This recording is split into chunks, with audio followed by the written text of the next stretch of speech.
पल्सालाई 14 वर्ष कुद्नुपर्छ भन्छन्। झ्यान मार्दा 14 वर्षको लागेन, 8 वर्षमा छुट्यो मान्छे। पल्सा मेरो विषयवस्तु होइन। पल्सा जस्ता युवाहरूमाथि भविष्यमा यस्ता दुर्घटना नहुन्, मेरो विषय यो मात्रै हो। यिनीहरू त्यो पल्सा भन्ने केटालाई चाहिँ सिद्ध्याउनुपर्छ भन्ने ग्रान्ड डिजाइनबाट अग्रसर भएका थिए। यो लभ ट्रेजेडीसँग जोडिएको कुरा हो। अब यो युट्युबमा सबभन्दा बढी जोडिएको म छु।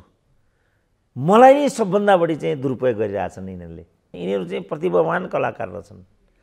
यो यिनीहरूको प्रतिभाबाट जलन भएर त कहीँ यो भइराखेको छैन। यो गठबन्धन अगाडि जान्छ, हुन्छ। अब अहिले गुठीको कुरा आयो भने सिङ्गो काठमाडौँ उठ्छ, अनि फोहोरको कुरा आयो भने उठ्नु पर्दैन। चित्रुके जस्तो नेताले के भने माधव नेपाल र झलनाथले विद्रोह नगरेको भए ओलीले पहिल्यै गणतन्त्र बुझाइसक्थे। कसलाई बुझाइसक्थे ल भन्नु त? यो यस्तो पनि भन्दै हिँड्ने हो। मलाई पनि मन नपर्ने नेता हो केपी ओली, तर मलाई मनपर्छ मन पर्दैनले सबभन्दा मलाई मनपर्ने नेता त माधव कुमार नेपाल हो। तर पार्टी फुटाउने सम्बन्धी जो निर्णय उनले गरे उनको जीवनकै सबभन्दा खराब निर्णय त म भनिरहेको छु। विदेशी मालिकहरूले चाहिँ केटा चुनाव चाहिँ गराउनुपर्छ भनिदिएको छ अरे। मिल्दासम्म वी टू, मिल्न छोडेपछि मिटू, जुन किसिमको अपूरणीय क्षति पल्सामाथि हुन पुग्यो, यही कुरा कृष्णबहादुर महराको हकमा पनि हो। बयान फेर्नुका पछाडिका अन्तर्य के हुन सक्छ होला डाक्टर साहब? यतिखेर त्यो त लेनदेनै हो, प्रष्टै छ। अब हाम्रो चासो चाहिँ समाजको हकमा यसले के गर्छ त भन्ने हो। यौनजन्य अपराधहरू हुने, एक्सपोज भयो भने बच्चैलाई मारिदिने, पल्सालाई चाहिँ कानुनी काठगारमा उभ्याउनको लागि अदालती सम्पत्तिहरू छन्, अदालती आधारहरू छन् भन्ने प्रतिक्रिया मैले देखेँ। डाक्टर साहब स्वागत छ। ल हस्, धन्यवाद। डाक्टर साहब, डे 1 देखि जब फागुन 11मा नायक पल्सा विरुद्धको जाहेरी पर्यो, त्यो डे 1 देखि पल प्रकरणबारे एक छत्र रूपमा आवाज दिँदै आउनु भएको थियो यहाँले हाम्रो अन्तर्वार्ताहरू मार्फत। अहिले अदालतमा पुगेपछि यो प्रकरणमा नयाँ ट्विस्ट आयो। पीडित भनिएकी बालिका गायिकाले आफ्नो बयान परिवर्तन गरिन्। यो प्रकरण पहिला जाहेरी जाने, त्यस पछाडि अदालतमा पुगिसकेपछि फेरि यो बयान परिवर्तन हुने, यो समग्र घटनाक्रमलाई कसरी हेर्नु भएको छ डाक्टर साहब? अब यो चाहिँ मोलतोल लेनदेनको कुरा भन्ने मेरो सुरुदेखिकै अनुमान हो। किनभने यो लिभिङ टुगेदरको बाई प्रोडक्ट थियो। यो रेपको कुरा थिएन। यो अब प्रश्न आयो, त्यस रूपमा यसलाई प्रस्तुत गरेर जुन किसिमको अपूरणीय क्षति पल्सामाथि हुन पुग्यो, यही कुरा कृष्णबहादुर महराको हकमा पनि हो। मैले चाहिँ आवाज उठाउनुको कारण त्यही थियो। किनभने मिल्दासम्म वी टू, मिल्न छोडेपछि मिटू, र यो मिटुवादीहरूले त्यसैलाई चाहिँ आफ्नो एजेन्डा बनाएर धन्दा चलाउने जुन दुष्कर्म गरिआएको एउटा विगत र परिपाटी भयो, यो राम्रो हुन्न होला। यसलाई चाहिँ दुरुत्साहित गर्नुपर्छ होला। होइन भने यसले भोलि जो माथि पनि यो डन्डा चाहिँ तेर्स्याउन सक्ने भयो भन्नेमा मात्रै मेरो चासो हो। अब अन्तरङ्गमा गएर यस्तै कुरामा रुमलिने, यस्तै कुरामा हल्लिने मेरो त्यो चासो पनि होइन र मेरो त्यस्तो अभिप्राय छँदा पनि छैन। अब यो विषय अहिले सम्मानित अदालतमा विचाराधीन विषय छ। अदालतमा विचाराधीन विषयमा हामीले टीका टिप्पणी गरिराख्ने अथवा फैसला प्रभावित पार्ने भन्ने नियत होइन। तर प्रश्न कहाँ उठ्यो भने अरूको उक्साहटमा मैले जाहेरी दिएँ र पलले करणी पनि गरेका होइनन् भनेर जो भिक्टिम भनिएको थियो, पीडित भनिएको थियो, उनले आफ्नो बयान फेरिन्। यो बयान फेर्नुका पछाडिका अन्तर्य के हुन सक्छ होला डाक्टर साहब? यतिखेर त्यो त लेनदेनै हो, प्रष्टै छ। अब त्यो बेला लेनदेन मिलेन कुरा, लेनदेन नमिलेपछिको पराकाष्ठा उनले त्यहाँ जानु पर्यो। त्यसपछि या त यो लेनदेनको सूत्रलाई त्यहाँ जोड्ने कुरा भएर लेनदेनमा कुरा मिल्यो, होइन भने अरू दबाब अथवा राजनीति अथवा अरू कुराले त्यहाँभित्र काम गर्यो। अब हामीलाई त त्यो सब थाहा छैन। तर जे भए पनि यो त्यो केटीको हकमा पनि ठिक छैन, केटाको हकमा पनि ठिक छैन। अब हाम्रो चासो चाहिँ समाजको हकमा यसले के गर्छ त भन्ने हो। त्यसकारण मैले अघि पनि भने यसले चाहिँ समाजलाई यसले, किनभने हरेक ठाउँमा चाहिँ ब्ल्याकमेल गर्ने, बार्गेनिङ गर्ने, किनभने यो सबै कुराको तारतम्य त राजनीतिसँग जोडिन्छ नि त।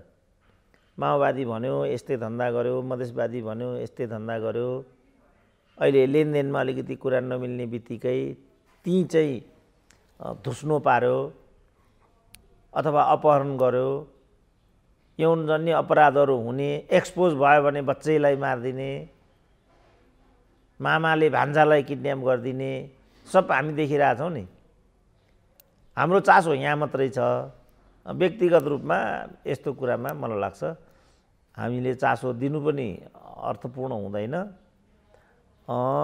दिनु पनि आवश्यक छैन। मैले लेख्दाखेरि चाहिँ यो व्यक्तिगत विषय, तर यहाँ धेरै मानिसहरूको त्यो चासो जोडिएको विषय हो डाक्टर साहब।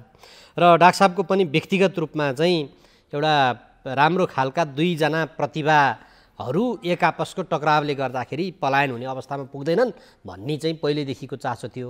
अब चाहिँ आजको दिनमा चाहिँ यो घटनाक्रमलाई कसरी अगाडि बढ्छ जस्तो तपाईँलाई लाग्छ आगामी दिनमा? होइन, अहिले पनि अदालतले चाहिँ यसको अतिरिक्त भन्नुपऱ्यो पल शाहलाई चाहिँ कानुनी काठगडारमा उभ्याउनको लागि अदालती सम्पत्तिहरू छन्, अदालती आधारहरू छन् भन्ने प्रतिक्रिया मैले देखेँ। यसबाट मेरो आशंका नै कहाँ मिल्न आउँछ भने यिनीहरू त्यो पल शाह भन्ने केटालाई चाहिँ सिद्ध्याउनुपर्छ भन्ने ग्रान्ड डिजाइनबाट अग्रसर भएका थिए। यहाँ बुझिन्छ। सायद अब त्यो केटीले पनि यो कुरा बुझी कि अब आम मानिसहरूले यो अभियन्तावाला बाहेक अरूले यो प्रकरणमा पल शाहमाथि नै अलिकति ज्यादती भएको हो कि भन्ने नै टोङ दिने गरेका थिए। मेरो इम्प्रेसनमा पनि यो रेप चाहिँ होइन, कमसेकम उनीहरूको लिभिङ टुगेदरको सम्भावना बढी नै छ। अथवा पराकाष्ठा भए यो लभ ट्रेजेडीसँग जोडिएको कुरा हो। अब कसैको लभ ट्रेजेडी अनि कसरी समाजको मुद्दा हुनसक्छ? त्यो कसरी बलात्कारको विषय हुनसक्छ? लभ ट्रेजेडी त तपाईँको पनि हुनसक्छ, मेरो पनि हुनसक्छ, अरूको पनि हुनसक्छ, हाम्रा छोराछोरीको पनि हुनसक्छ भोलि। त यसलाई चाहिँ एउटा दृष्टान्त बन्न दिनु हुँदैन भन्ने मात्रै मेरो माग हो। मेरो कुरा चाहिँ त्यहाँसम्म मात्रै हो। पल दुधले नुहाएका छन् भन्ने पनि मेरो अभिप्राय होइन। यो केटीलाई चाहिँ सिध्याइहाल्नुपर्छ भन्ने मेरो कुरा पनि होइन। फेरि अब उनीहरू प्रतिभावान कलाकार देखिन्छन्, त्यो कलाकारितालाई समाप्त पार्ने ग्रान्ड डिजाइन पनि हुनसक्ने भयो। त्यो हो भने त राष्ट्रकै क्षति भयो, कलाकारहरूको बिचको प्रतिस्पर्धा पनि हुनसक्ने भयो। अहिले अनेकौँ पल शाहका समकक्षीहरूसँग प्रतिस्पर्धाको कुरा हो भनेर पनि नाम जोडिएर आइरहेको देखिन्छ। अब यो कतैबाट हेर्दाखेरि पनि यो चाहिँ प्रशंसनीय एजेन्डा छैन यो। त्यसकारण अदालतले पनि विवेक पुर्याइदिनुपर्छ। यो चाहिँ अशिष्ट र अशोभनीय कुरा, समाजमा एउटा विष छर्ने कुरा भएको हुनाले प्रथम दृष्टिमै यो चाहिँ कानुनी प्रक्रिया अनुकूलको नभएको हुनाले भनेर ठोकिदिए पनि म अदालतलाई धन्यवादै दिन्थेँ। अब अदालत पनि कानुनका चाहिँ किन्तु परन्तुको घोडा चढ्ने एउटा संरचना भयो नेपालमा। अहिले क्रमशः त्यो विवेक भन्ने चिज सम्पूर्ण ठाउँबाट हराउँदै गयो। अब राजनीतिमा त्यस्तो भइदियो नि। अब राजनीतिज्ञहरू तथानाम गर्छन्, त्यसले गर्दा समाज दूषित हुन्छ। अब अहिले त कुनै पनि सेक्टर, अर्थको सेक्टर, अब गभर्नर काण्ड तपाईँ हेर्नुहोस्, अब एउटा ल्वाङ्गेलाई मन्त्री बनाएको प्रकरण हेर्नुहोस्, त्योभन्दा पहिला अर्को ल्वाङ्गेलाई 24 घण्टामा डाँडा कटाएको प्रकरण हेर्नुहोस्, मन्त्रीहरूको बोली हेर्नुहोस्। अब संस्कृति मन्त्रीले त्यस्तरी बोल्नु भनेको त कल्पना गर्न सकिँदैन नि। यहाँ मात्रै मेरो चाहिँ चासो छ। केस वाइज मेरो कोहीसँग वैरभाव पनि छैन, मैत्री भाव पनि छैन। सबै फलुन फुलुन मेरो चाहिँ चाहना यति मात्रै छ। तर उनीहरूको दुष्कर्मको दुष्प्रभाव हामीले बेहोर्नु नपरोस्। अब यिनीहरू खेलबाड गर्छन्, अब मित्र राष्ट्रहरू खुल्लम खुल्ला के भन्छन्, तिमीहरूलाई चाहिँ हामी युक्रेन बनाइदिन्छौँ, कहिले नाकाबन्दी लगाइदिन्छन्। अब हामीले त योबाट कसरी देश र देशवासीलाई एउटा सुरक्षित अवतरणको बाटो, सुरक्षित अग्रगमनको बाटो, यो हो नि त हाम्रो केन्द्रीय विषयवस्तु छ। दलहरू मिलुन् नफुटुन्, समाज व्यवस्था कायम होस्, सामाजिक न्याय प्राप्त होस्, कोही उत्पीडनमा नपरुन्, कसैले लाखापाखा अनुभूति नगरून्, भाइ छोराले एउटा सानो जबको लागि विदेशमा भौँतारिनु नपरोस्, एउटा इन्जेक्सन नपाएर कुनै नेपालीले ज्यान गुमाउनु नपरोस्। यो हो नि त हाम्रो माग त। अब अहिले तपाईँ सडकको अवस्था हेर्नुहोस्, तपाईँ पानीको अवस्था हेर्नुहोस्, यो राजनीतिक परिदृश्यमा डाक्टर साहब यो पल प्रकरणपछि म राजनीतिमा जान्छु। किन यो पल प्रकरणमा चाहिँ किनभने समाजको धेरै व्यक्तिहरूको चासो भयो, डाक्टर साहबको भोइस सुन्नलाई पनि धेरै व्यक्तिहरूले चासो राखिराखेका छन् र तपाईँले पटक पटक अन्तर्वार्तामा यो विषय उठाउनु भएको कारणले यो कतै समाजको मुद्दा होइन है, यो द्विपक्षीय लेनदेनको मुद्दा भन्नुभएको भएर अब यो कानुनी हिसाबमा चाहिँ के छ भन्छन् भने यदि त्यो जाहेरी झुटो भयो भने अब त्यो परिस्थितिजन्य प्रमाणहरू के जुटाउने आफ्नो ठाउँमा होला, यो अदालतले कसरी फैसला गर्छ त्यसमा पनि हाम्रो चासो होइन। तर जाहेरी यदि झुटो पछि चाहिँ ठहरियो भने, किनभने बाबुले जाहेरीमा मैले छोरीबाट सुनेर थाहा पाएँ करण लेनदेनको कुरा भनेका छन्, छोरीले अहिले आएर स्वीकार्दिनन्, यो त होइन, यो चाहिँ प्रहरीले जे भन्यो त्यही गरिदिएँ भन्ने कुरा भयो। दुईटा प्रश्न खडा भयो, एउटा बाबुमाथि नै सजाय हुन सक्ने विगतको इतिहास, विगतको नजिर अदालतसँग रहेछ यदि जाहेरी झुटो भएमा, अर्को पुलिसले चाहिँ अब जे भन्यो त्यही गरिदिए भन्नुको अर्थ प्रहरीले त्यो चाहिँ जसरी पनि यहाँ अनुसन्धानमा जे पनि गराउँदो रहेछ होइन, जस्तोमा पनि साइन गराउँदो रहेछ भन्ने कुराहरूमा प्रहरी पनि फस्ने देखियो। यो होस्टाइल पनि भयो, यो बालिका पनि भन्छन्, यसमा अलिकति प्रश्न पारिदिनु डाक्टर साहब। होइन, प्रहरीको त आजसम्मको विगत हेर्ने भने 90% जति प्रहरीले गरेका जाहेरीहरू चाहिँ झुटा नै सिद्ध भएका छन्। प्रहरीको कुरै सिद्धिहाल्यो। अब सुदूरपश्चिममा जुन एउटा प्रकरण भयो, बलात्कार भएको पीडित भनिए कि युवतीलाई नै अदालतले 3 वर्षको जेल सजाय दिइदियो, हामी त देखि नै रहेछौँ। अब यो त एउटा ब्ल्याकमेलको विषय बनिरहेको छ समाजमा भन्ने कुरा त प्रष्ट जस्तै छ। तपाईँलाई एउटा न एउटा चाहिँ माके साङ्लामा हाल्ने, अङ्कमाल गरेको विषयलाई पनि यो के हो भनेर विषय बनाइदिने, सोसियल मिडियाले त्यसलाई चाहिँ एक्सेलरेसन गरिदिने, यो राम्रो हुँदैन भन्नेमा हाम्रो पोजिसन हो। यसले कसैलाई पनि फाइदा गर्दैन। यहाँ कहिले पहिला यहाँ हाम्रो योगेश भट्टराई सुरुमा मन्त्री हुँदा एकजना युवती चाहिँ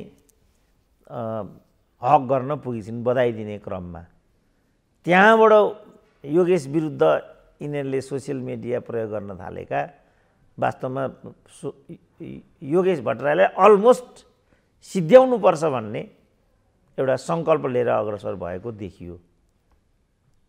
त यो प्रवृत्ति अहिले हाबी भइरहेछ नेपाली समाजमा। अब मिडिया कर्मीहरूले अब यो युट्युबमा सबभन्दा बढी जोडिएको म छु, मलाई नै सबभन्दा बढी चाहिँ दुरुपयोग गरिरहेछन् यिनीहरूले। अब यो राम्रो होइन भन्ने मात्रै मेरो चासो हो। गोपनीयताको कुरा गोपनीयतैमा रहन दिनुपर्छ, व्यक्तिगत कुरा व्यक्तिगतमै रहन दिनुपर्छ। सामाजिक मुद्दाहरू समाज कल्याणको लागि मात्रै उठाइनुपर्छ। सामाजिक विद्वेष र द्वन्द्व बढाउने हिसाबले एक समाजले अर्को समाजलाई चाहिँ दुत्कार्ने हो भने त्यसले त समाज द्वन्द्व ल्याउँछ। अहिले समभावले पो काम गर्नुपर्छ त हामीले। सबैका भाषा, सबैको धर्म, सबैको क्षेत्र, सबैको पहुँच, सबैको पहिचान, सबैको प्रतिनिधित्व भएपछि मात्रै समाजमा चाहिँ एउटा समभाव उत्पन्न हुन्छ नि त। समभाव उत्पन्न भयो भने मात्रै समाजमा चाहिँ दिगो शान्ति बन्छ र त्यो दिगो शान्तिको जगमा नै अन्ततः दिगो विकास पनि हुन्छ। दिगो विकास भयो भने नै हामीले प्रतिफल पनि पाउँछौँ। लोकतन्त्र भन्छन् यिनीहरू। लोकतन्त्र भनेको आफैमा कोरा कुरा होइन नि त। लोकतन्त्रले दिने न्याय, न्यानो, उसले दिने सद्भाव, उसले दिने माया भयो भने मान्छेले आफै चाहिँ प्रणालीको प्रतिरक्षा गरिहाल्छ नि। अब लोकतन्त्र भनेर गीता गाउन मात्रै लाउँछ, भरे लोकतन्त्रले चाहिँ उपेक्षा मात्रै गर्यो भने तपाईँलाई त्यो लोकतन्त्रसँग के मतलब। अब अहिले राजेन्द्र लिङ्गदेन भन्छन्, कतिले रिस पनि गर्छन्, के पनि गर्छन्। लोकतन्त्रले चाहिँ न्यानो दियो, लोकतन्त्रले रापताप दियो भने अनि मान्छेलाई राजेन्द्र लिङ्गदेन किन चाहिन्छ र? चाहिँदैन नि। लोकतन्त्र भनेका छन् एउटै नेता चाहिँ ख्वाङ गर्न थालिसक्यो, 50 वर्षदेखि नेता पल्टेको छ, त्यसपछि उसको छोरो तयार छ, छोरी तयार छ, बुहारी तयार छ, त्यो हो भने त अनि किन चाहियो त हामीलाई लोकतन्त्र? राजतन्त्रमा त कमसेकम 6 जना मात्रै हुन्थे। राजा हुन्थे, राजाका 3 भाइ हुन्थे, राजाका 3 बहिनी हुन्थे, त्यो अधिराजकुमार मान्यो, कुरा सिद्धियो। हाम्रो लडाइँ चाहिँ यहाँ हो। अब यो प्रकरणमा चाहिँ अब मलाई सुरुमै शङ्का लागेको के भने यिनीहरू चाहिँ प्रतिभावान कलाकार रहेछन्। यो यिनीहरूको प्रतिभाबाट जलन भएर त कहीँ यो भइराखेको छैन राष्ट्रिय अन्तर्राष्ट्रिय। किनभने अहिले चाहिँ आफ्नो जति सबै हिन् पराएको जति सबै महान भन्ने हामी राखेका छौँ नि। विदेशी कलाकारहरूले कस्तो चाहिँ प्रोत्साहन पाउँछन्, स्वदेशी कलाकारहरूले कसरी टाक्सिएर चाहिँ कलाकारिताबाटै विमुख हुनु परेको स्थिति छ। अब मान्छेको व्यक्तिगत जीवनमा त कमी कमजोरी त भयो। अहिले सबै कलाकारहरूको तपाईँले हेर्नुभयो भने उनीहरू सबैले त्यो नियति बेहोर्नु परिरहेछ, या त उनीहरूको म्याटर चाहिँ फ्लप भइरहेछ, होइन भने उनीहरू यस्तै किसिमको चारित्रिक प्रश्नमा चाहिँ गिजोलिएका छन् र कोही दारी पालेर चाहिँ जोगीको बाटोमा छन्, कोही राजनीतिको बाटोमा छन्, कोही चाहिँ सामाजिक अभियानको बाटोमा छन्, कोही चाहिँ सिरियल चलाउने बाटोमा छन्। फलस्वरूप हाम्रो सिनेमा क्षेत्र नै टाक्सियो, हाम्रो कलाकारिता क्षेत्र नै टाक्सियो। त यहाँ मात्रै मैले चासो दिन खोजिरहेको छु। कलाकार भनेको राष्ट्रको सम्पत्ति हुन्छ, त्यो पार्टीको एउटा कार्यकर्ता हुँदैन।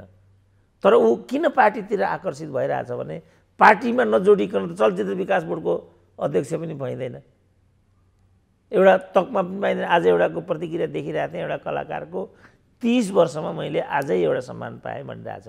त्यो होला मैले 37 वर्ष युनिभर्सिटीमा बिताएँ। एक दिन एउटा कुरा विश्वविद्यालयले मेरो लागि छुट्याएन भनेपछि त होला। त यो पद्धति राम्रो भएन, यसले प्रणाली बदनाम भयो, नेताहरू बदनाम भए। किन उपचार पनि उनीहरूको मात्रै भयो, पद पनि उनीहरूले मात्रै पाए, ठेक्का पनि उनीहरूले मात्रै पाए। अनि यसले गर्दाखेरि लोकतन्त्र बदनाम भयो। हाम्रो चासो चाहिँ यहाँ हो। उनीहरूले यो मेरो विरुद्धमा बोलेको रूपमा बुझिदिए, यसको केही पनि दबाई छैन। त्यसकारण हाम्रो चासो र गन्तव्य नै आम मान्छेले व्यक्त गर्ने गरेको चासो र गन्तव्यभन्दा बेग्लै छ। सर्वप्रथम यो बुझ्नु पर्यो समाजले, हामीले यो पल्सालाई लक्ष्य गरेको पनि होइन, हामीले यो नेताहरूलाई लक्ष्य गरेको पनि होइन, हामीले यो राजनीतिक आग्रह पाल्न र पोख्न खोजेको पनि होइन। हामीले त समन्याय, हार्दिकता, सामाजिकता, जसले गर्दा समाज व्यवस्था कायम रहन सकोस् र हामी समुन्नतिमा जान सकौँ, जसले गर्दा हामीले पटक पटक नाकाबन्दी बेहोर्नु नपरोस्, हामीले अभाव र अप्ठ्यारो बेहोर्नु नपरोस्। यहीँ उपचार होस्, यहीँ रोजगारी होस्, यहीँ शिक्षा होस्, यति हो नि हाम्रो विषय त। अब उनीहरू आफ्नो अनुसार बोलिदियो कि बोल्दैन, आफ्नो अनुसार भनिदियो कि भन्दैन भन्ने आधारमा हामीलाई हेरिरहेका हुन्छन्। अब हामी त उनीहरूको कमैया होइनौँ नि त। हामी त स्वतन्त्र आफ्नो मेहनतमा राज्यलाई कर तिरेर, राज्यको नियम कानुन मानेर यो राज्यमा छौँ नि त। हाम्रो मकसदै अर्को छ। र यी सबै प्रकरणहरूमा मैले देख्दा र मेरो दृष्टिकोण चाहिँ यसरी जान्छ र म चाहिँ यसरी मात्रै भन्न चाहन्छु। डाक्टर साहब, यो सम्बन्धी यो मेरो अन्तिम प्रश्न पनि हो, विचाराधीन मुद्दा भएको भएर कतिपयले फेरि यही विषयलाई नै फेरि ठुलो बनाइदिन पनि सक्छन्, समाज यस्तै छ। अब डाक्टर साहबले एकचोटि के भन्नुभएको थियो भने यदि उनीहरू दुईजना सहमत हुन्छन् भनेदेखि त्यो सहमतिजन्य प्रक्रियामा लिएर जान सकिन्छ कि भन्ने खालको चाहिँ डाक्टर साहबको त्यो एउटा अभिव्यक्ति आएको थियो। अब आजको दिनमा के भन्न चाहनुहुन्छ डाक्टर साहब, यो प्रकरणमा के देख्नुहुन्छ? मुद्दालाई प्रभावित नपार्ने हिसाबले हाम्रो नियत पनि त्यो होइन त्यसरी सोच्दा? होइन, त्यो त प्रधानमन्त्रीले पनि भनेको भनेर मैले सोसियल मिडियामा देखेको थिएँ। अब दुर्भाग्य, अब अहिले सोसियल मिडियालाई आधार मान्न सक्ने स्थिति भएन, किनभने यिनीहरूले यसलाई धेरै नै बदनाम गरे। तर मैले के देखिरहेको थिएँ भने तपाईँहरू ढुक्क हुनुहोस्, पल्सा छुट्छन् भनिरहेको छ प्रधानमन्त्रीले, होइन। अब हामीले भन्नुपर्दाखेरि चाहिँ जस्तो रञ्जन कोइरालाको केसमा पटक पटक उठाउँछु नि त। अब त्यस्तो खालको केस चाहिँ 10 वर्षभन्दा यता पुनरावलोकन नै गर्न पाइँदैन भन्ने कानुनी व्यवस्थालाई पनि उपेक्षा गरेर 8 वर्षमा उनलाई चाहिँ उन्मुक्ति दिइयो। अब पल्सालाई 14 वर्ष कोच्नुपर्छ भन्छन्। झ्यान मार्दा 14 वर्षको लागेन, 8 वर्षमा छुट्यो मान्छे। राजनीतिमा रात दिन चाहिँ ज्यान मार्ने हत्कण्डा भइराखेका हुन्छन्। राजनीतिक नाममा उनीहरू सबैले उन्मुक्ति पाउँछन्। अनि एउटा केटाले सामान्य गल्ती गर्दा अनि कसरी 14 वर्ष जेल? मैले समाजको लागि भनिदिएको कि पल्साको लागि मैले भनिदिएकै होइन। र मलाई अटल विश्वास के छ भने यो रेप होइन। पल्सा छुट्छन् भन्नेमा डाक्टर साहबलाई अटल विश्वास छ? होइन, म छुट्छन् भन्नेमा त म विश्वास गर्न चाहन्न, किनभने यहाँको कानुनी व्यवस्था भरपर्दो छैन। अब अहिले देशको प्रधान न्यायाधीश नै एउटा चाहिँ पिउन जस्तो अनि मुद्दा खेपेर हिँडिरहनु परेको छ भने पल्साले न्याय पाउँछ भन्ने कुरामा म विश्वस्त हुन सक्छु? हामी देखिरहेको छौँ न्यायालयको फैसलाको विधि 38,000 त मुद्दाहरू विचाराधीन छन् त्यहाँ। 76-85 वर्षको उमेर भइसक्यो, अंशबन्डाको मुद्दा फैसला हुँदैन। त्यो अदालतले न्याय देला भन्ने कुरा मैले त कसरी कल्पना गर्छु? म त्यस्तो कल्पना म गर्दा पनि गर्दिनँ, त्यो भ्रम मसँग छँदा पनि छैन। तर मेरो भनाइ चाहिँ के भने यो विधिले हाम्रो समाजलाई कहाँ लैजान्छ, हाम्रो न्यायमूर्तिप्रतिको धारणा कस्तो बन्छ? जुन न्यायालय आफै चाहिँ महाभियोगको डन्डामा एउटा मात्रै हो र भने, विगत समयमा सुशीला कार्कीलाई त्यही गरे, यो समयमा चोलेन्द्र शमशेरमाथि त्यही कुरा छ, अनि भविष्यको न्यायाधीशमाथि यो हुँदैन भन्ने कुराको ग्यारेन्टी के छ? हाम्रो अभ्यास के हो? लोकतन्त्रमा अभ्यासद्वारा चाहिँ प्रणालीलाई सुदृढ गर्ने हो। यस अभ्यासले हाम्रो लोकतन्त्रले कस्तो बाटो लिन्छ भन्ने प्रश्नमा चिन्ता हो मेरो व्यक्तिगत चाहिँ। मेरो न पल्सासँग चिन्ता हो, न रञ्जन कोइरालासँग आक्रोश हो, न चोलेन्द्र शमशेर मेरा जेठान पर्छन्, केही कुरा पनि मेरो छैन। त म बोल्दैछु त न्यायालयकै लागि। ल अहिले यिनीहरूले सम्पूर्ण रट्ठापट्ठा मिलाएर चोलेन्द्र शमशेरलाई त्यहाँ पुर्याए। त्यसो भने त्यसपछिका न्यायाधीशहरू ग्यारेन्टी छन् त हाम्रो नियति त्यो हुँदैन भनेर किन दीपकराज जोशीलाई यिनीहरूले यही गरेको छ? हिजो दीपकराज जोशीलाई त्यो गरेको हुनाले आज चोलेन्द्र शमशेरमाथि यो भयो। चोलेन्द्र शमशेरलाई यो गर्नुको मतलब फेरि भोलि उनीहरूको होलेन्द्र शमशेर आयो भने पनि नियति दोहोरिन्छ, त्यहाँ कथा त फेरि दोहोरिने भयो। यसले हाम्रो न्याय व्यवस्थालाई के पे गर्छ? मेरो भनाइ यति मात्रै हो। यो कुन कसले के पाउँछ के पाउँदैन, को छुट्छ को के हुन्छ त्योसँग, किनभने मैले जम्मैको म त्यस्तो ठेकेदार पनि होइन, मैले भनेर के हुने पनि छैन। तर एउटा रेकर्ड राखी छोड्नु पर्यो कि यस्ता विषय जस्तो भोलि कथा त दोहोरिन सक्ने भयो नि। अनि त्यस्तो बेलामा होइन, जस्तो गभर्नरको केस आयो, अब अहिले गभर्नरको केसमा यो गरियो, यो सरकार स्थायी त होइन होला। अहिले त्यो डाक्टर तिलक राउतले त्यो कुरा भनेको पनि रहेछ। त्यति बेर चाहिँ का अर्थमन्त्री महेश आचार्यले तिलक राउतलाई गभर्नर बनाउन चाहेका रहेनछन्, तर प्रधानमन्त्री कृष्णप्रसाद भट्टराईले चाहेका रहेछन्। अर्थमन्त्रीले राजीनामा दिए। पछिबाट गिरिजाप्रसाद कोइरालाले महेश आचार्यले फेरि अर्थमन्त्री बनाए। तिलक रावलले राजीनामा दिएको रहेछ गभर्नरबाट। त्यसकारण सबभन्दा राम्रो त्यसो भने जति पनि राजनीतिक नियुक्तिहरू छन् होलसोलमै राजीनामा दिउँ न त। अब अहिले विश्वविद्यालय अस्तव्यस्त छ, उहाँ बिपी कोइराला धरानको अस्तव्यस्त छ। अब अदालतको कुरा हामीले गरिहाल्यौँ। गभर्नरको त राष्ट्र ब्याङ्कको त अब बोर्डको बैठकै बस्न नसक्ने स्थिति आयो भन्ने चाहदेखि अब अदालतले के गर्ला भन्ने कुरा केही पनि निदो छैन। निकालिदियो भने पूर्वाग्रहबाट पुनर्स्थापना गरिदियो भने, पुनर्स्थापना गरिदिएन भने पूर्वाग्रहबाट भन्छन्, गरिदियो भने सरकारलाई असहयोग गर्यो भन्छन् फेरि। अनि यसले विवाद भएन। यसले कसलाई पे गरे त? मैले यो मात्रै भनेको। त्यसकारण यस्तो कुरामा या त भोलिन्टरीली तिलक रावलको जस्तो राजीनामा दिउँ, होइन भने यस खालले हस्तक्षेप गर्ने जुन पद्धति छ हाम्रो, यसलाई हामी रोकौँ। अब जस्तो खेलकुदमा त्यही गरे, 22वटा राजदूत फिर्ता बोलाए। अब अर्को सरकार आयो, सबभन्दा पहिला यही गर्छ। हामीले नै यो किन गरेको भन्ने प्रश्न उठाउने ठाउँ पाउँछौँ त त्यो बेलामा। यसले कस्तो परम्परा छोडेर जान्छ भन्नेमा मात्रै हाम्रो चासो हो। हरेक कुरामा मेरो चाहिँ यही नै हो। प्रहरीमा उनीहरू अब त्यही गर्छन्। अब एउटालाई 21 दिनको लागि अब नियुक्ति गरिदिए सशस्त्रमा। अब यदि दोस्रो मान्छेलाई त्यो नगर्नुपर्ने भए उनीहरू त्यो 21 दिनको लागि गर्ने नै थिएनन्। जस्तो मुख्य सचिवमा गर्छन् यिनीहरूले। योभन्दा पहिलाको जो निवर्तमान मुख्य सचिव हो, उनले चाहिँ 21 दिन 2 महिना अगाडि राजीनामा दिएको खण्डमा मात्रै अहिलेका जो मुख्य सचिव हुन् तिनको बाटो खोल्ने भन्ने त्यहाँ प्रपञ्च बन्यो। त्यो परिदृश्य थियो त्यहाँ। त्यसपछि यिनीहरूले मोलतोल गरेर यिनलाई राजदूत बनाएर युके पठाए। अब अहिलेकोले उनलाई बलिको बोको बनाइदिए। त यो जो विधि छ, हरेक प्रतिभालाई सिद्ध्याउने, हरेक प्रतिभालाई दुरुपयोग गर्ने र आफू र आफ्नो तब्कालाई मात्रै केन्द्रमा राखेर शासन प्रशासन गर्ने जुन शैली हाबी भयो देशमा, यसले हामीलाई अप्ठ्यारोमा पुर्याउँछ। यो राम्रो विषय होइन, यो लोकतान्त्रिक पनि होइन। लोकतन्त्रमा त सबैको ग्यारेन्टी हुनुपर्छ, सबैको भाग्य र भविष्यको को सुनिश्चितता हुनुपर्छ। त्यसकारण लोकतन्त्र सर्वमान्य प्रणाली भयो। किन कम्युनिस्ट तानाशाही होस्, सैनिक तानाशाही होस्, अरू किसिमका स्वैच्छाचारी शासनहरू किन बदनाम भयो त विश्वमा? कारण त यही हो नि त। अब हामीले लोकतन्त्र ल्याएका छौँ, तर खोइ त लोकतान्त्रिक आचरण। प्रोफेसरसम्म चाहिँ पार्टीको आधारमा हुन्छ, न्यायाधीशहरू पार्टीको आधारमा हुन्छन्, न्यायाधीशहरू चाहिँ पार्टीको आधारमा फैसला गर्छन्, प्रधान न्यायाधीशले मुद्दा खेपेर हिँड्नुपर्छ, गभर्नरको जागिर खाइदिन्छन्।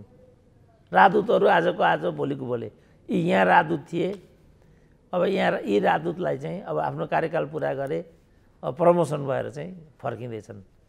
अमेरिकी जो राजदूत हुन् तिनी त पूर्ववर्ती रिपब्लिकन पार्टीले नियुक्त गरेका राजदूत थिए। अब ती राजदूतको ठाउँमा अब अहिले नयाँ राजदूत नियुक्त भए, तर यहाँको जस्तो निष्कासन गर्ने हरकत त गरेन नि त, बाइडेन प्रशासनले त्यो त गरेन त।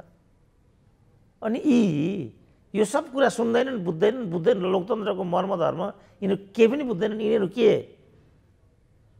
स्वाट हुन्, यिनीहरू के हुन्, यिनीहरू केही थाहा हुँदैन यिनीहरूलाई।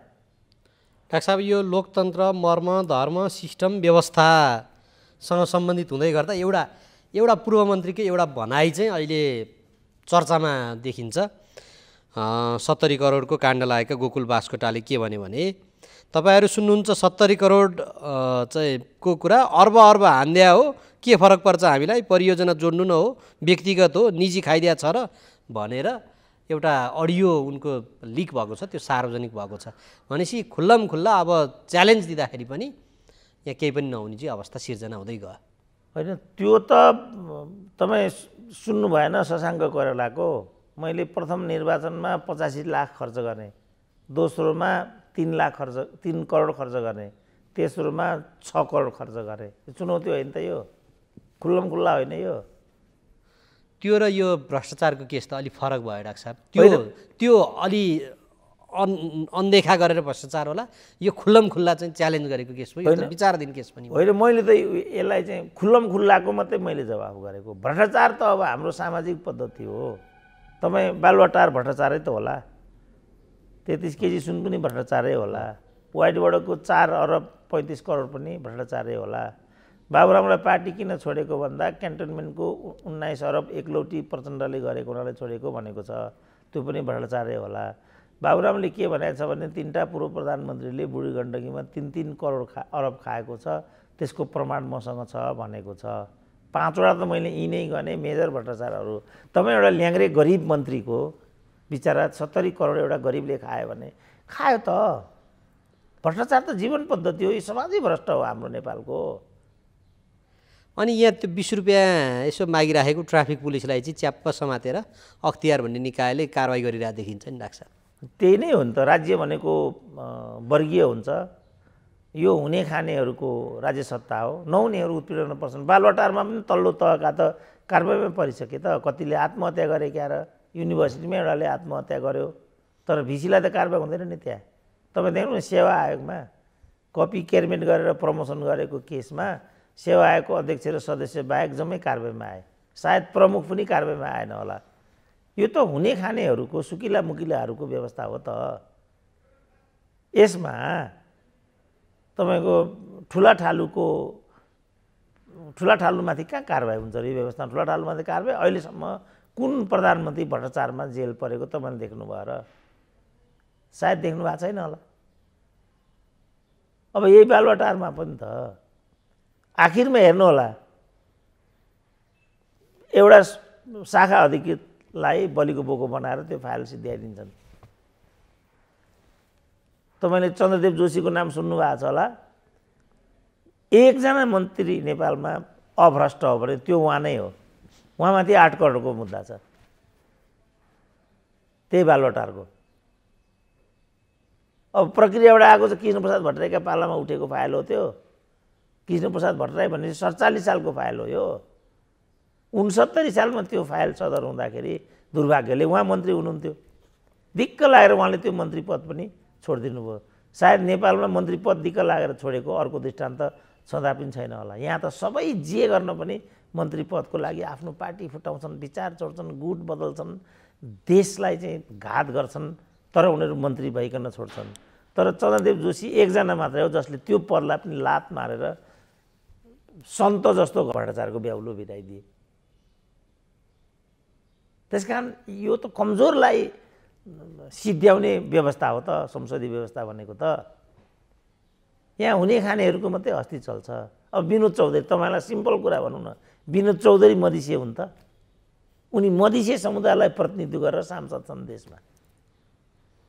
अनि हाम्रो उमेश श्रेष्ठ राजनीतिज्ञ हुन् त, आर्जु देउपा राजनीति काङ्ग्रेस हुन् त, आर्जु देउपा यहाँ अहिले कुनै एउटा लिखे काङ्ग्रेसलाई चुइक्क गरोस् त प्रतिगमनको मतियार भनिदिन्छन्। अनि आर्जु चाहिँ कुन सा क्रान्तिकारी हुन्, उमेश श्रेष्ठ कुन सा डेमोक्रेट हुन्, विनोद चौधरी कुन सा मधेसी हुन्, खोइ त कोही पनि बोल्दैनन् त। यो त यस्तैहरूको व्यवस्था हो। तपाईँ देखिरहनु भएको छ, सबभन्दा ठुलो मत ल्याएर गणेश लामा जित्छन्, हामीले मत हालेको होइन नि, हो त्यस्ताहरूको व्यवस्था हो यो। उनीहरूको मालामाल छ, हाई छ बाबु, हिम्मत छ भने तपाईँ यसलाई पल्टाउनुहोस्, होइन भने तपाईँ झोला बोकेर हिँड्नुहोस्, कुनै उपाय छैन। अब यो झोला बोक्ने अथवा पल्टाउने प्रसङ्गमा डाक्टर साहब अहिले जसरी बालटारमा बसेर शीर्ष टाउकोहरूले यो तल विमति हुँदाहुँदै माथि सहमति गर्दै थिए, त्यहाँ चाहिँ ठाउँ ठाउँमा जुन दरार आएको छ त्यो दरारको अन्तर्य के बुझ्नुभएको छ डाक्टर साहब? कि प्रचण्डको छोरी कि शेरबहादुरको श्रीमती मात्रै यो दरारका अन्तर्य हुन् अथवा तलका कार्यकर्ताले साँच्चै आँट गरेका जस्तो अनुभूति भएको छ? यो उनीहरूको छटपट्टि र रोदन हो, किन उनीहरूलाई पनि चाहिएको छ नि त। जस्तो चितवन जानुहोस्, अब 20औं वर्षदेखि चाहिँ एकलौटी छ माओवादीको। अब लोकल काङ्ग्रेसको त नेतृत्व एउटा क्षमतै कुण्ठित हुने भयो नि त। तपाईँले बोल्न पनि पाउनु भएन, नेतृत्व पनि गर्न पाउनु भएन, गतिविधि पनि गर्न पाउनु भएन भने त तपाईँभित्रको प्रतिभै कुण्ठित हुन्छ नि, तपाईँ सिद्धिनुहुन्छ नि त। अब अहिले त ठ्याक्कै त्यस्तै देखियो डाक्टर साहब, 5औं वर्ष 10औं वर्षदेखि तलबाट स्थानीय स्तरमा जो लागेका छन्, कम्तीमा यो त स्थानीय चुनाव पनि हो, त्यहाँ लागेका कार्यकर्ताले हिजोको भन्दा राम्रो मेहनत, हिजोको भन्दा राम्रो सङ्गठन विस्तार गरे पनि लुरुक्क परेर छोड्न पर्ने भनेपछि ती कार्यकर्ता झोले नै हुन् कि ती कार्यकर्ता दलको विवेक, दलभित्र आफ्नो विवेक पनि गुमाउनु पर्ने अवस्थाका हुन् के हो डाक्टर साहब? यी त झोलेले मात्रै पुगेन, यी त कमैया नै हुन् यिनीहरू। जो साबिक कमैया हो उनीहरू मुक्त कमैया भइसके, नेपालमा कमैया प्रणाली अब छैन, तर यिनीहरू चाहिँ दलभित्रका कमैयाहरू हुन्। उनीहरूसँग हिम्मत छ भने उनीहरूले औपचारिक निर्णयद्वारा अथवा त्योभन्दा पनि राम्रो भनेको अस्ति काङ्ग्रेस पार्टीको महाधिवेशन थियो, यो कुकरमा गर्ने शेरबहादुरलाई किनारा लगाइदिएको भए त भइहाल्थ्यो नि त। तर लोकतन्त्रमा संवैधानिक प्रक्रिया, पार्टीको वैधानिक प्रक्रियाबाट निर्वाचित भएर आएको नेतृत्व र पार्टी संरचनाले गरेको निर्णयमा अन्टसन्ट भन्दै हिँड्ने यो कुन सा लोकतान्त्रिक अभ्यास हो? यो ल यो विवाद उत्पन्न भयो भने पनि गठबन्धन अनुसार गर्ने कि नगर्ने भनेर सम्बन्धित कमिटीमा प्रक्रिया सम्बन्ध निर्णय गरे त भइहाल्यो नि। यो छटपट्टिको होहल्लाको बबन्डरको विषय हो र यो। त्यसकारण यो तात्विक होइन, यो लिखे काङ्ग्रेसहरूले गरेको, तलका कमैयाहरूले गरेको कुराको त्यत्रो अर्थ बन्छ भन्ने पनि मलाई लाग्दैन। र यो गठबन्धन अगाडि जान्छ, हुन्छ, यो सबै उनीहरूको यो आँधी आउनु अगाडिको तुफान मात्रै हो। यो अहिले देखियो यो चाहिँ माथि सहमति गरे पनि तल मान्दैनौँ भन्नु, अब विभिन्न ठाउँमा भनौँ न, जस्तो सल्यानमा पनि एक्लै एक्लै लड्ने भनिरहेका छन्, अरू विभिन्न जिल्लाका घटनाक्रमहरू आइरहेछन्। यो त्यसो भए यो देखावटी हो त डाक्टर साहब? यो होइन, उनीहरूको त्यो रोदन हो, उनीहरूको कुण्ठा हो, उनीहरूको प्रतिक्रिया हो। एक हदमा त्यो विद्रोहको रूपमा पनि आउला, तर लोकतन्त्रमा यसलाई स्वाभाविक रूपमा लिनुपर्छ। मैले यति मात्रै भनेको, किनभने शेरबहादुर त गठबन्धनको राजनीतिमा आएका थिए, 5 दलसँग सहमतिको राजनीति लिएर आएका थिए। त्यो राजनीति लिएर चाहिँ महाधिवेशनमा गए अनि महाधिवेशनको प्रचण्ड बहुमतले उनैलाई चाहिँ सदर गरिदिसकेपछि र अहिले उनकै मत चाहिँ केन्द्रीय कमिटीमा हाबी भइसकेपछि कराएर हुन्छ भने यो निर्दलीय व्यवस्था हो। यो तपाईँलाई यसमा राम्रो नराम्रो कस्तो के लाग्छ भनेर मलाई सोध्नुभयो भने म उत्तर दिउँला, तर सिद्धान्त त दलीय व्यवस्था हो नि त। यो दलीय व्यवस्थामा मलाई जे मन लाग्यो त्यो पार्टीको निर्णय मान्दिनँ, नेतालाई देखाइदिन्छु, त्यो कुनै राजनीतिक अभिव्यक्ति हो र भने। अनि दलीय व्यवस्था हो भनेर तल जसले लामो समय सङ्घर्ष गरिरहेको कार्यकर्ता माथिको दलको शीर्ष नेतालाई भोलिको प्रधानमन्त्री अथवा कुर्सी सुरक्षित गर्ने प्रयोजनको लागि आफ्नो राजनीतिक करियर दाउपेचमा राख्नुपर्ने अवस्था हुँदो रहेछ। धनगढीमा तपाईँ देख्नु भएन, शेरबहादुरले आफ्नो स्वास्थ्यको लागि सम्पूर्ण त्यहाँका वरिय काङ्ग्रेसहरूलाई किनारा लगाइदिए। चितवनमा यही कुरा भयो, योचोटि मात्रै भएको होइन नि त। अब रेणुलाई जबरजस्ती मतपत्र च्यातेर चाहिँ तपाईँ जिताइएको छ, अदालत लगाइएको छ, निर्वाचन आयोग मतियार बनेको छ, यो सब तपाईँहरू देख्नुहुन्न त।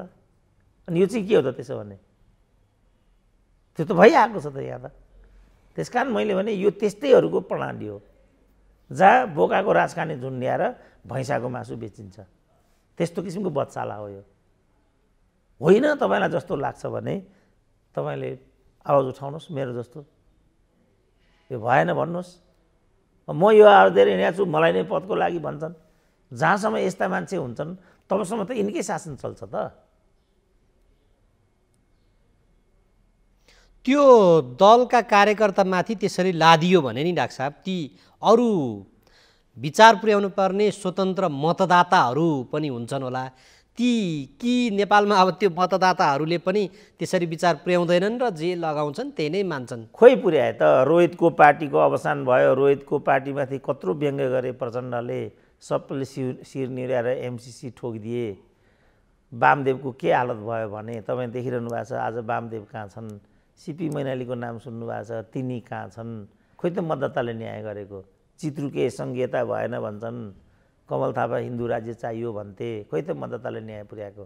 उनीहरूलाई राज्य चाहिँ हिन्दू चाहिने तर कमल थापालाई भोट नहाल्ने, उनीहरूलाई सङ्घीयता मन नपर्ने तर चित्रुकेलाई मत नहाल्ने। अनि के माग गरेको तपाईँले? तपाईँको मागै मैले बुझिनँ। मतदाता तिनै होइन नि त नेपालका। त्यस कारण नेपाली मतदाताहरूले पनि स्वयंलाई अब शुद्धिकरण गर्नु जरुरी छ, सचेत र जागृत बनाउनु आफैलाई, र सही प्रतिनिधि छान्ने ठाउँमा आउनु जरुरी छ। नआउने भने यसको दुष्प्रभाव उनीहरूमाथि नै पर्छ पछि गएर। अहिले काठमाडौँ उपत्यकाको हेर्नुहोस् त, अघि पनि हामीले चर्चा गऱ्यौँ, फोहोरको स्थिति हेर्नुहोस्, पानीको स्थिति हेर्नुहोस्, सडकको अस्तव्यस्तताको स्थिति हेर्नुहोस्, राष्ट्रिय सम्पत्तिको दुरुपयोगको अवस्था हेर्नुहोस्। हेर्नुहोस् त कस्तो छ काठमाडौँ उपत्यका अहिले। फेरि मेलम्चीको नाममा फेरि पूर्ववत स्थितिमा काठमाडौँ चाहिँ दुङदुङती धुलो उडेर तपाईँ बर्बादीको चाहिँ सङ्घारमा पुगिरहेछ। अनि खोइ त काठमाडौँका बासिन्दा भन्न, राजधानीका बासिन्दा भन्न सुहाउने हाम्रो स्थिति भयो त अब आएर। कोही एक शब्द बोल्दैन यसमा। अब अहिले गुठीको कुरा आयो भने सिङ्गो काठमाडौँ उठ्छ, अनि फोहोरको कुरा आयो भने उठ्नु पर्दैन? यो सडक कोतर्ने खन्ने, एक थोपो पानी आउँदैन, बोल्नु पर्दैन? खोइ त बोल्दैन त कोही पनि। अन्त अनि के गर्न सक्नु त तपाईँ यसमा? सारमा प्रणालीभित्र रह्यो डाक्टर साहब। अब डाक्टर साहब जस्तो यहाँ अहिले गठबन्धनभित्र जसरी जुन हिसाबले दरार देखिन्छ, माधव नेपालले हैसियतभन्दा बढी भाग खोजे भन्छन् प्रचण्ड, अनि आफ्नो गच्छेअनुसार हामी किन छोड्ने भन्छन् माधव नेपालहरू। त्यहाँभित्र चाहिँ उनीहरूकै लुछाचुँडी चलिरहेको छ। डाक्टर साहबले योभन्दा अगाडि पनि भनिराख्नु भएको थियो कि प्रचण्डको होल यो राजनीति चाहिँ त्यहाँ चितवनको मेयरमा छोरीलाई फेरि उठाउने कि नउठाउने भन्नेमा र शेरबहादुर देउवाको चाहिँ आर्जु राणालाई फेरि पनि जिताएर ल्याएर यथोचित पद दिने कि नदिने भन्नेमा नै छ भनिरहनु भएको थियो। त्यसो भने यो अवस्थामा डाक्टर साहब उनीहरूभित्र नै गठबन्धन छैन भने हामीले गर्नुपर्ने, जनताले गर्नुपर्ने चाहिँ के हो डाक्टर साहब? यो भने जनताले त आफ्नो विवेक प्रयोग गर्नु पर्यो। सही, अघि पनि भने, सही प्रतिनिधि छनौटमा आफ्नो मताधिकार सम्बन्धी जो शक्ति हुन्छ, सार्वभौम अधिकार, त्यसलाई प्रयोग गर्नु पर्यो। यिनीहरूलाई चिन्नु पर्यो र यिनीहरूमध्ये जो दण्डनीय छन् तिनीहरूलाई दण्डित गर्नु पर्यो जनताले गर्ने हो भने। तर म अपेक्षा गर्दिनँ, उनीहरू पटक पटक यो गल्ती दोहोऱ्याउँछन्। अब केपी ओली भएन, केपी ओली भएन भने महाधिवेशनमा छुट्टी दिँदै भइगयो नि त। शेरबहादुर भएनन्, डेफिनेटली शेरबहादुर भन्दा त डाक्टर शेखर उपयुक्त हुन् नि। खै त न्याय गरेको? अनि गर्नुहुन्न न्याय भने म एकजनाले भनेर के हुन्छ त? शेखर राम्रा हुन् मैले भनेर शेरबहादुर नराम्रा हुन्छन् त? प्रचण्ड बहुमतले पटक पटक शेरबहादुरलाई जय जयकार गर्छ भने तपाईँ हामी दुईजना डिस्कस गर्दा केही पनि हुँदैन। नेपाली काङ्ग्रेसले जो आफू चाहिँ लोकतन्त्र भन्छ, अनेक गर्छ, यो कम्युनिस्ट पार्टीहरू अहिले त झन्डै 3 टुक्रामा फुटेको बेलामा पनि एक्लै जान सक्ने हिम्मत किन गरिरहेको छैन डाक्टर साहब? होइन, यो त उनीहरूले भनेकै छ नि त। ठुलो गुण लगाएको छ प्रचण्डको समूहले हामीलाई प्रधानमन्त्री हुनमा, त्यसकारण यिनीहरूलाई सडकमा छोडेर हिँड्नु उचित हुँदैन, हिँडिँदैन, ढाँटेकै छैन नि। यो प्रचण्ड र माधव नेपालका लागि यो सबै गरिदिएको किन? तिनै दुईजनाले आफ्नो पार्टी कम्युनिस्ट आन्दोलनलाई समाप्त बनाएर शेरबहादुरलाई सत्ताको सिंहासनमा पुर्याइदिएका छन्। यस्तो गुण लाउने गुनिलो दुधिलो गाईलाई घाँस हाल्न, कुँडो दिन छोड्ने हो भने त्यो त कृतज्ञता हुन्छ नि।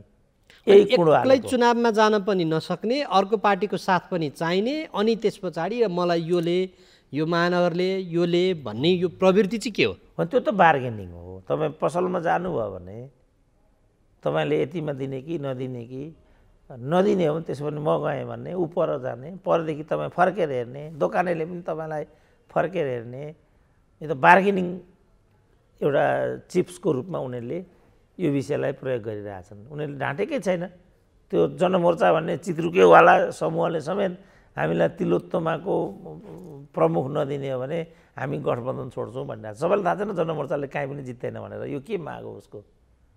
सबैलाई थाहा छ काहीँ जितेको छैन त जनमोर्चाले। लु जेसुकै होस् हामी लडौँ, जसले जित्छ जनताले जसलाई पत्याउँछन् भन्न सक्ने ल्याकतमा छन् कि छैनन्? त्यस्तो किसिमको अराजक कुरा नगर्नुहोस् न। किनभने गठबन्धनबाट अहिलेको समीकरण बनेको छ भने उनीहरूले चाहिँ केपी ओलीलाई प्रतिगामीको ट्याग लगाएर स्वयंलाई अग्रगामी, अन्यथा केपी ओलीले चित्रुके जस्तो नेताले के भने माधव नेपाल र झलनाथले विद्रोह नगरेको भए ओलीले पहिल्यै गणतन्त्र बुझाइसक्थे। कसलाई बुझाइसक्थे ल भन्नु त? यस्तो पनि भन्दै हिँड्ने हो। ओली स्वेच्छाचारी छन्, उनी आत्मकेन्द्रित छन्, स्वार्थी छन्, त्यो कुरा मैले माने। तर बाबा गणतन्त्रको लागि, राजतन्त्रको उन्मूलन लागि चित्रबहादुर केसी भन्दा डबल जेल बसेको नेता हो नि केपी ओली भनेको त। मलाई पनि मन नपर्ने नेता हो केपी ओली, तर मलाई मनपर्छ मन पर्दैनले सबभन्दा मलाई मनपर्ने नेता त माधव कुमार नेपाल हो। तर पार्टी फुटाउने सम्बन्धी जो निर्णय उनले गरे उनको जीवनकै सबभन्दा खराब निर्णय त म भनिरहेको छु। अब चित्रबहादुर केसी जस्तो पनि विवेक गुमाइदिने हो भने त अब कमल थापाकै तपाईँ हेर्नुहोस् न, एकचोटि चुनाव हार्दैमा सम्पूर्ण रूपमा नाङ्गिनु, अर्को दल खोल्नु, त्यो पनि कुनै राजनीतिले गर्ने व्यवहार हो। तर यहाँका जम्मै त्यस्तै छन्। अब डाक्टर साहब, यहाँ यो गठबन्धनभित्रको खास विवादको अन्तर्य पनि यही भागभण्डा नै देखिन्छ। जस्तो पोखरा महानगरसहित 3 उपमहानगर नेकपा यसले यो माधव नेपालको पार्टीले मागेको, भरतपुर महानगरसहित 4वटा उपमहानगर माओवादीले मागेको, अनि वीरगञ्ज, नेपालगञ्ज, जनकपुर जसपाले मागेको, अनि यो काङ्ग्रेस चाहिँ के हो त डाक्टर साहब? त्यसो भने यसले चाहिँ सबैलाई बाँडीचुँडी गराएर लिएर गएर अनि लास्टमा आफू गराउने हो कि होइन? भने दोस्रो तहका नेताहरू ती गगन थापाहरू, विश्वप्रकाशहरू किन एक्लै लड्नुपर्छ भनेर कुल्ली राख्छन् र किन चाहिँ नि यिनीहरू पनि विवेकको बन्धक हुन्छन् त? होइन, मगन्तेले त माग्ने हो, माग्छ नि मगन्तेले। मगन्तेको माग्ने त कुनै अधिकार त होइन, तर माग्छ। माग्दा 10 रुपियाँ माग्छ, पाउने बेलामा 1 रुपियाँ पाउँछ होला। माग्न त पाइयो नि त। यो त मागेको मात्रै हो। किन भन्ने जहाँसम्म प्रश्न छ, जसरी चर्चा बाहिर आइरहेछ त्यो मैले देख्दाखेरि वास्तविकतामा उभिएको पनि छैन। किनभने उनीहरूले चाहिँ पदको जुन बाँडफाँडको विधि हो त्यो निर्दिष्ट गरिसकेका छन् र गत निर्वाचनमा जसले जे हैसियत पाएको हो त्यो हैसियतको अनुपातमा उन्नुबाट पद दिने भन्ने पनि उनको सैद्धान्तिक सहमति भइसकेको छ। अब माकुनेको हकमा एमालेको ठ्याक्कै प्रतिस्थापन मैले गरेको भन्ने उनको क्लेम देखिन्छ। त्यसमा पनि उनीहरूको एउटा विधि बन्ला।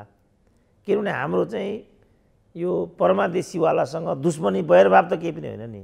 हाम्रो त एउटै भनाइ के भने तिमीहरू एउटा पद्धतिबाट जाओ, तिमीहरूले जुन यो गरिरहेछौ यसले राम्रो निशाना छोड्दैन भोलिको लागि, तिमीले आफ्नो स्वार्थको लागि यो गरेका छौ र यो अहिलेको संस्कारले त्यो कुरालाई पुष्टि पनि गर्छ। यो तिम्रो लागि घातक बन्छ। जति यिनीहरू यो गर्छन् त्यति नै केपी ओलीलाई फाइदा भएर जान्छ।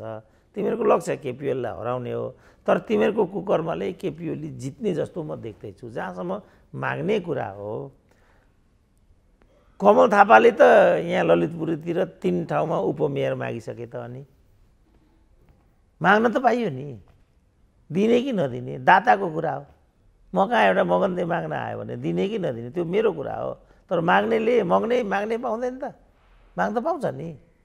माग त्यस्तो कुरा होइन, उनीहरूको एउटा त्यो बार्गेनिङ पनि हो।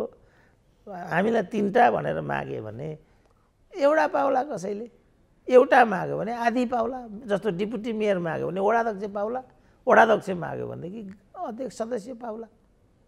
महानगरको माग्यो भने जस्तो तपाईँ जसपाको कुरा गर्नुभयो, जसपाले वीरगञ्ज र चाहिँ विराटनगर माग्यो। अब विराटनगर नहुने हो भने त्यसो पनि ठिकै छ नि त, हामीलाई धरान दियो भन्यो, त्यसो भएन भन्यो। तर होइन, विराटनगर र वीरगञ्ज दिएनौ भने गठबन्धन तोड्छु त भनेको सुनेको छैन हामीले। खालि चित्रुकिएको भनेर एउटा सानो जुनियर नेता हो कि के हो भने उसले चाहिँ हामीलाई तिलोत्तमाको अध्यक्ष नदिने हो भने हामी गठबन्धन छोड्छ। उनीहरू प्रतिगमनको विरुद्ध संविधानको रक्षाको लागि भन्थे हिजो, अब अहिले त होइन रहेछ, एउटै पदका लागि रहेछ कुरा त। जहाँ यस्ता नाङ्गा बाबाहरूले चाहिँ राजनीति गरेका हुन्छन्, त्यस्तो नहुन तत्त्वको बारेमा हामीले त्यत्रो नाटीकुटी केलाउनु म त्यत्रो अर्थ केही देख्दिनँ क्या। यिनीहरू त पदको लागि मरियते गर्ने हुन् र आफ्नो स्वास्नीहरूलाई व्यवस्थापन गर्ने कुरा हो यिनीहरूको। आफू भएर आफ्नो स्वास्नी हुँदैन भने छोरो, छोरो हुँदैन भने छोरी, छोरी हुँदैन भने बुहारी। जहाँ राजनीति यहाँ हुन्छ, अनि त्यहाँ त कुनै पनि किन कसरीले त कामै गर्दैन नि। खालि स्वार्थले, पदले, प्रतिष्ठाले, रिमोटले मात्रै काम गर्छ, अरू सबै देखाउने कुरा हो। मैले त्यसको कुनै अर्थ हुँदैन, त्यसको कुनै परिणाम पनि आउँदैन। त्यसो हुँदा यो सारमा यो गठबन्धनले हिजो हामीले तपाईँलाई प्रधानमन्त्री बनायौँ, त्यस कारणले तपाईँले यो सबै कुरा मान्नुपर्छ भनेर लगिराख्दाखेरि, अथवा यो चुनावमा हामीले यति हुनुपर्छ किनभने हामी पो हौँ त यसको सर्जक भनेर लगिराख्दाखेरि यो त देश उन्मुख भएन नि त डाक्टर साहब, यो त राजनीति त स्वार्थ उन्मुख हुँदै गयो सबै। त्यो त मैले भनिसकेँ नि, यो चाहिँ यो गठबन्धन भनेको मुद्दा आधारित हुनुपर्छ, देश जनता र मुद्दा केन्द्रमा हुनुपर्छ। त्यहाँ त यो विषय छैन नि, यो त खालि केपी ओलीले प्रतिगमन गर्न लागेको हुनाले संविधान बचाउनको लागि अदालतलाई दुरुपयोग गरेर चढेको घोडा न हो। वास्तवमा यो न संविधानको विरुद्ध हो, न यो नेपाली जनताको लागि हो, न यो नेपाल राष्ट्रको लागि हो, यिनीहरूका लागि हो नि त। केपी ओलीले पनि देश जनताका लागि त्यो सब बबन्डर गरेका होइनन्, यिनीहरूले पनि देश जनताका लागि आजको बबन्डर ल्याएका हो। त्यसै कारण हामी आलोचनात्मक चेत र सोचबाट बोल्छौँ नि। यो कोही पनि यिनीहरू मध्येमा 20 को 19, यिनीहरू 20 को 20 र 15 पनि होइनन्, यिनीहरू खालि 20 को 19 मात्रै हुन् यिनीहरू। त्यसो भए त डाक्टर साहब एउटै पार्टीभित्र मिसिए भइहाल्यो नि त, किन फरक फरक लड्छन् भनेर बाहिर प्रश्न उठ्छ नि त। त्यसले पनि मानेन।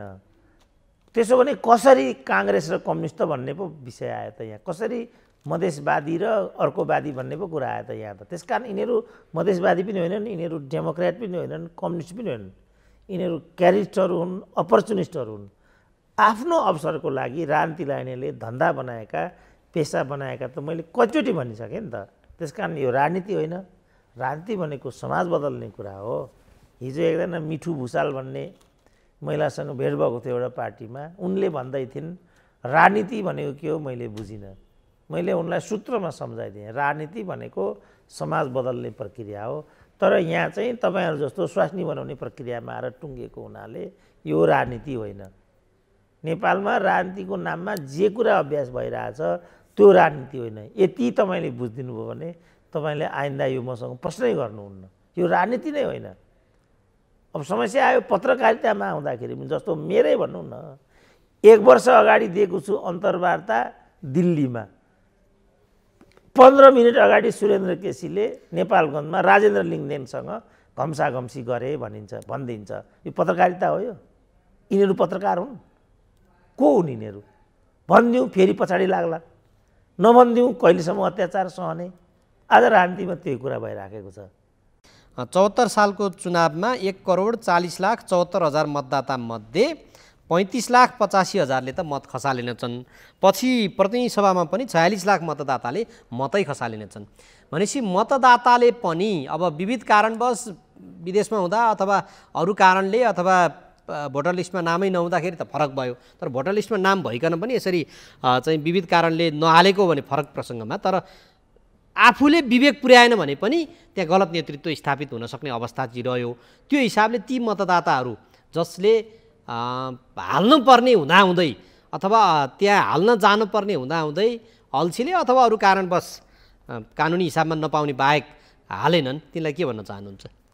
त्यसको त केही पनि अर्थ हुँदैन, कसैले नहाल्दैमा त्यहाँ केही पनि फरक पर्दैन। नो भोट यहाँ असर त पर्यो नि डाक्टर साहब, समग्र राजनीतिमै असर पर्दै आयो नि त। अनि पर्दै आयो त अब त्यसलाई तात्विक बनाउने कोसिस गर्नु पर्यो र यो खालको असरमा चिन्ता गर्नेहरूले एक ठाउँमा आफ्नो भोटलाई केन्द्रित गर्नु पर्यो। होइन भने चिन्ता मात्रै व्यक्त गर्नु त त्यो तात्विक हुँदैन। त्यस कारण यसलाई तात्विक बनाउनु पर्यो। त्यसको लागि हामीले के गर्नु पर्यो भने उपयुक्त नेतृत्व विकास गर्ने विधि के हुनसक्छ त्यसमा हामीले चिन्तन मनन गर्नु पर्यो। त्यस कारण म भन्छु नि, म त चेतनाको लागि, जागरुकताको लागि, जवाबदेहिताको लागि म अभियान गरेर हिँडिरहेको छु। मैले त्यसै चाहिँ बोलौँ लागेर बोल्न नपाएर यो बाटो लिएको होइन नि त। मलाई पनि सजिलो बाटो, सुगम बाटो, फरियाको बाटो, पेटीकोटको बाटो समातेर सजिलै सगरमाथा चढ्न सकिन्छ भन्ने कुरा त मलाई पनि थाहा छ नि त। त्यो किन मैले यो कठिन र अप्ठ्यारो बाटो लिएँ त भन्दा यो बाटोबाट नेपाली जनताले परिणाम पाउँदैन भन्ने मलाई लाग्यो। यसलाई तात्विक र परिणामदायी बनाउनको लागि हामी जम्मै नै उठ्नु पर्यो। जस्तो तपाईँ एउटा पार्टीको हुनुहुन्छ, तपाईँको क्षेत्रमा अर्को पार्टी उपयुक्त लाग्छ भने तपाईँले हिम्मत गरेर त्यसलाई मतदान गरिदिन सक्नु पर्यो। होइन म मतदान गर्दिनँ, नो भोटमा जान्छु, फलानो गर्छु भन्नुभयो भने त कि त्यसलाई जिरो भोट गराउन सक्नु पर्यो। कि जस्तो नेपाली काङ्ग्रेसकै सिस्टम छ नि, त्यो अध्यक्षको सिस्टम जस्तो अमेरिकैमा पनि छ, सर्टेन पर्सेन्ट भएन भनेदेखि फेरि अर्को चरणमा जाने। अब यहाँ अर्को चरणमा जाने हिसाब थियो। अब विमलेन्द्र निधि र प्रकाशमान जस्ता आत्मा बेचुवाहरूले आफ्नो मत बेचेर अब गाई जात्रा गरिदिए। अनि तपाईँ आम मतदाताको कुरा गर्दै हुनुहुन्छ जहाँ नेतो नै यस्तो छ भनेपछि पहिला यिनीहरूलाई उकास्नु पर्यो। विमलेन्द्र निधि र प्रकाशमानलाई यो गर्यो भने घातक असर पर्छ, हाम्रो राजनीतिक भविष्य अन्धकारमा पर्छ, बाबुहरूको नाममा चाहिँ कलङ्कको टीका लाग्छ भन्ने थाहा थिएन उनीहरूलाई। जब त्यो तहको मान्छे यति पनि सोच्दैन भने आम मतदाताले त आफ्नो गर्जो टार्नको लागि, एकचोटि गाडी चढ्नको लागि, छोरीको भर्नाको लागि मतदान गरिरहेको हुन्छ। उसले एक बोरा चामलको लागि। अनि त्योबाट तपाईँ बढी के आश गर्न सक्नुहुन्छ? अवस्थै छैन। किन ऊ त मजबुर छ बिचरा हालतसँग। तँलाई म हेरिदिउँला, यस्तो गरिदिउँला, छोराको जागिर ग्यारेन्टी भनिदियो भने त उसले सबै कुरा छोडिदिन्छ। छोरीलाई नर्स पढाइदिनु, तपाईँलाई थाहा छ नर्सको भर्ना मात्रै पनि खर्च 7 लाख कुरा त छँदैछ, तर भर्ना पनि पाइँदैन यहाँ त।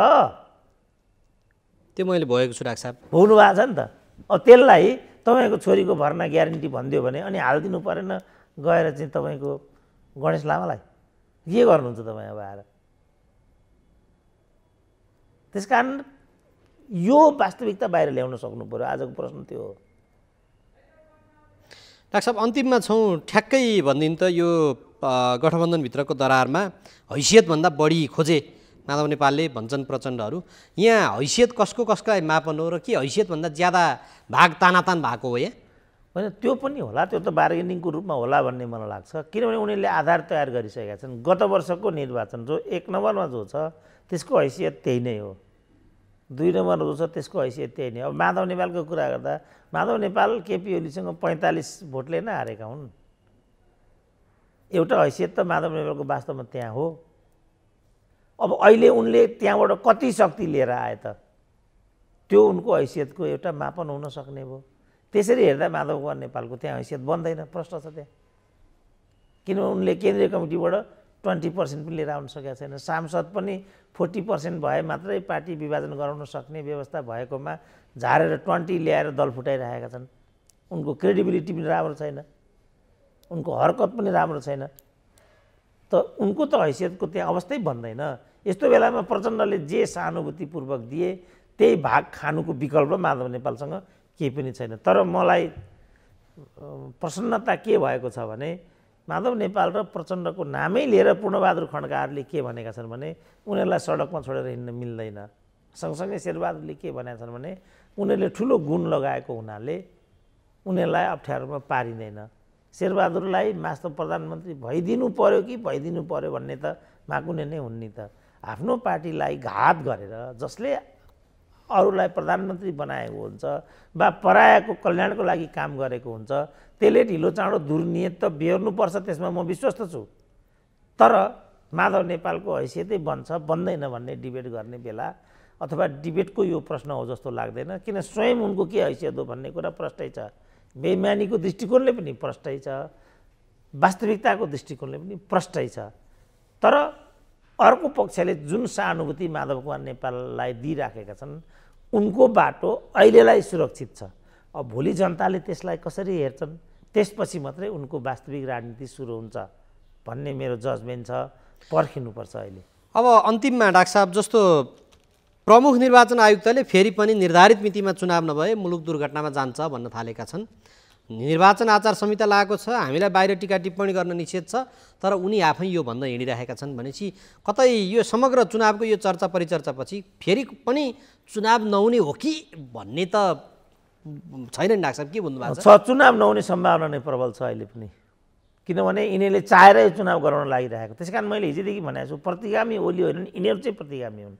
किन प्रतिगमनको मतियार नै नेपालमा कोही सबैभन्दा चाहिँ उपल्लो चोटीमा छ भने त्यसको नाम शेरबहादुर नै हो। यिनीहरूले केपी ओली त वामपन्थी नै होइनन्, बरु प्रचण्ड शेरबहादुर वामपन्थी हुनसम्म पनि भन्न भएका छन्। जहाँ यो सोचले काम गर्छ त्यस्ता मान्छेले त जे पनि गर्न सक्छन्। प्रचण्ड र माकुनेको विजय सुनिश्चित नहुँदासम्म कुनै पनि निर्वाचनमा मुलुक जान्छ भन्नु नेपालमा बेकारको कुरा हो। तर मैले सुनेको त्यही भएर शेरबहादुर देवालले प्रचण्ड हार्ने ठाउँमा चुनाव लड्दैनन्, हार्ने गरी मैले त बोल्नै परेन त, उनीहरू नै सबै बरबराइराखेका छन् नि त। यही कुराको एउटा चाहिँ सन्देश अथवा सूचना निर्वाचन आयुक्त कहाँ पुगेको हुनाले सायद उनले, किन त्यो त आधिकारिक ठाउँ हो नि, केही सूचना उनीसँग हुन्छ नि त, त्यही कारण सायद उनले यो कुरा भनेको होला। मलाई पनि के लाग्छ भने अथवा चुनाव भएन भने म त्यसलाई ठुलो विषय ठान्दिनँ। सबै सम्भावनाहरू मैले लेख्दा बरकरार छन्। जे पनि खालि विदेशी मालिकहरूले चाहिँ केटा चुनाव चाहिँ गराउनुपर्छ भनिदिएको छ अरे, यिनीहरू त मालिकवादी भए, एमसिसी गर्नुपर्छ भनेपछि गर्ने भए, चाइनाको भ्रमण नजाऊ भनेपछि नजाने भए यिनीहरू त, भारतको भ्रमण आऊ भनेपछि स्वाधीनसहित जाने भए यिनीहरू त यस्ता मान्छे भए। अब यस्ताले त जे पनि गर्न सक्छन्। त्यो कुरा हामीले मन बनाइराख्नु राम्रो हुन्छ। सबै सम्भावनाहरू ओपन छन्, यही नै वास्तविकता हो। डाक्टर साहब, एउटा अन्तिम हाइपोथेटिकल प्रश्न, कथम कदाचित अदालतबाट पल्सा छुट्यो भने तनहुँ गरेर स्वागत गर्नुहुन्छ? होइन, म त्यो काम गर्दिनँ, किन पल्सा मेरो विषयवस्तु होइन। पल्सा जस्ता युवाहरूमाथि भविष्यमा यस्ता दुर्घटना नहुन् मेरो विषय यो मात्रै हो। पल्सालाई स्वागत गर्न किन जानु पर्यो? मेरो समकक्षी हो र पल्सा, त्यो मेरो विषय होइन, म त्यस्तो गल्ती गर्दिनँ। हस् डाक्टर साहब, विचार र समयको लागि म आभार व्यक्त गर्छु। ल, धन्यवाद।